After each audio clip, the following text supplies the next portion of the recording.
Hey everyone, welcome to the Canine Culture Podcast, where we talk about everything dog. Q&As with veterinarian professionals, rescue operators, everyday topics. We cover everything dog on this podcast. So make sure you subscribe to the Canine Culture Podcast on your favorite podcast platform, and make sure you're following us on social media on both Instagram and Facebook. Thanks again for listening. Now here's that next episode. Hi, everyone. Welcome to the Canine Culture Podcast. This is your host, Brittany, and we are joined today by Heather. Heather is the founder and director of the South Georgia Equine Rescue. So thank you, Heather, for joining us today. Thank you for having us. Thank you, Heather, for joining us. We really appreciate it. How are you today? I'm good. How are you? Good. So let's talk a little bit. First and foremost, people are probably like, South Georgia Equine Rescue sounds like a horse rescue. So tell us how you got your name, how you got started, and then how you ended up with over 100 dogs.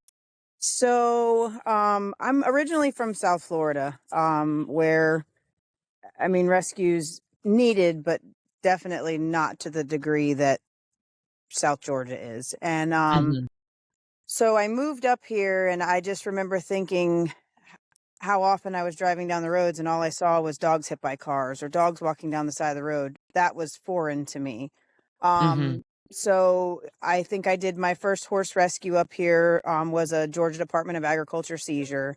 And I was actually in college and a single mom at the time. So I took in the one horse. We had 3 or 4 still. And then it was just like, of course, once you rescue one horse, it's like, oh, hey, Heather does this. And so that's how the horses got started. And when we bought this property, I thought, I've always wanted to have a rescue. So, um, and we've always pretty much rescued anything with fur or feathers. Mhm. Um, and so we started it with the horses, and it was like, soon as we rescued the horses, I did foster for another rescue for years. And I think that's kind of how we got picked as the, drop your dog off here kind of place, because Right. I did rehab a lot of hard cases for that rescue. So, that, and then it just, this area is so bad and in such a dire need of, we don't have animal control. So, the horses really aren't the big issue. It's the dogs. The dogs just Mhm. pour in. And so, one thing led to another, and we're no kill. So dogs stay here for 2 and 3 years at a time. And so those numbers just slowly go from, our original maybe 20 or 30 to well over 100, because there's dogs that are just sitting here for years. Wow. So you guys have quite a few dogs on your property, but you're also using fosters as well, right? Yes, ma'am. Yes. We actually, we always encourage fosters because it takes a lot of the daily burden off of me, because we do take in a lot of medical cases. But we have approximately 85 here. But we have about probably 25 to 30 in fosters also.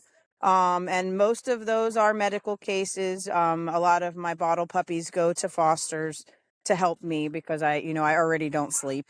So, Mhm. a lot of bottle puppies, a lot of my dogs coming out of surgery. If they, don't come here, I try to find them a foster. Um, so fostering is huge, and we definitely need way more than we have.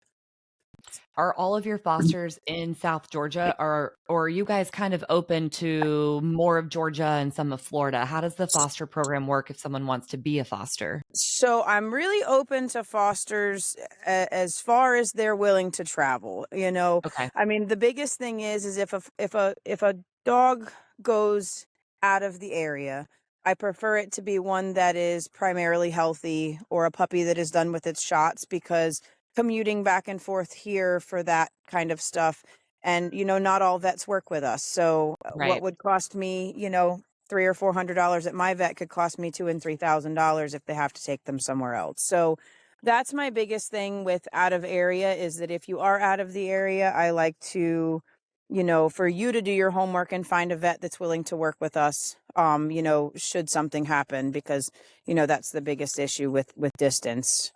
Right.